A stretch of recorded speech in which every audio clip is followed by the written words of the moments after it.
নবান্ন থেকেও যদি হাওড়ার প্রতি কেউ উদাসীনদের চরম কিছু দেখিয়ে থেকে থাকতে পারে তাহলে এই সরকার করেছে। সেখানে আজকে হাওড়াকে ভেঙে চুরমার করে দিয়েছে। হাওড়া পুরসভার ভোট হয়নি, তার কারণ হচ্ছে যাকে আমরা মেয়র করেছিলাম তিনি হঠাৎ বালিকে হাওড়ার মধ্যে অন্তর্ভুক্ত করালেন। লোকসভা ভোটের প্রচারে পুরসভা ভোটের দাবি, দিল্লি দখলের যুদ্ধে পাড়ার পুরো পরিষেবা নিয়ে তরজা, তা নিয়েই সরগরম ভাগীরথীর পাড়ে কলকাতার যমজ শহর হাওড়া। 2018 সালের ডিসেম্বর থেকে চলতি বছরের মে মাস, প্রায় 5.5 বছর অতিক্রান্ত। ভোটই হয়নি হাওড়া পুরসভায়। নির্বাচিত বোর্ড ছাড়াই প্রশাসক মণ্ডলী বসিয়ে চলছে কাজ। খানাখন্দে ভরা খারাপ রাস্তা, নিয়মিত আবর্জনা সাফাই না হওয়া, পর্যাপ্ত নিকাশির অভাব। একসময় প্রাচ্যের শেফিল্ড হিসেবে পরিচিত হাওড়ায় পুর পরিষেবা নিয়ে অভিযোগের শেষ নেই। ভোটের আগে শেষ মুহূর্তের প্রচারে তা নিয়েই চলছে শাসক বিরোধী জোর তরজা।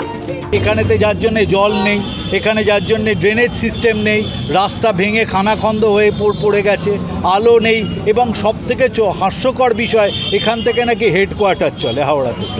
মানুষের মনে ক্ষোভ থাকলে মানুষ কর্পোরেশনে গিয়ে হইচই করতো, আন্দোলন করতো, মারামারি করতো, সেসব তো মানুষ কিছু করেনি। মানুষ ভালোভাবেই আছে, পরিষেবা পাচ্ছে। 2015 সালে বালি পুরসভাকে হাওড়া পুরসভার সঙ্গে জুড়ে দেওয়া হয়।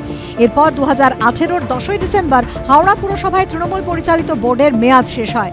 হাওড়া থেকে বালি পুরসভাকে আলাদা করতে 2021-এর 12ই নভেম্বর বিধানসভায় হাওড়া পুরসভা সংশোধনী বিল পাশ করায় রাজ্য সরকার। কিন্তু সেই বিলে তৎকালীন রাজ্যপাল জগদীপ ধনখড়ের সম্মতি না মেলায় থমকে যায় ভোট প্রক্রিয়া। পুরসভা পরিচালনার দায়িত্ব থেকে যায় প্রশাসক মণ্ডলীর হাতে।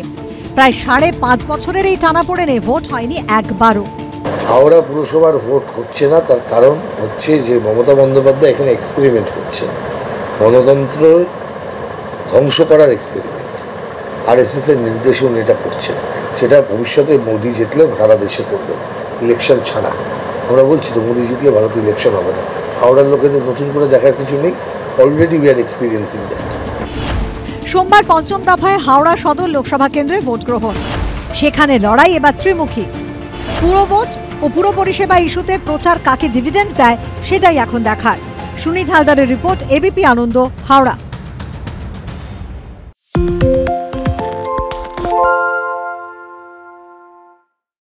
সত্য অন্তহীন, সত্যের খোঁজও তাই, সত্য সন্ধানে তাই আমরা অক্লান্ত, অকুতভয়। ABP আনন্দ নতুন ভাবনার প্রতীক, যা মনে মুক্ত, তথ্যে যুক্ত এবং যাবতীয় সীমানার বাঁধন থেকে মুক্ত।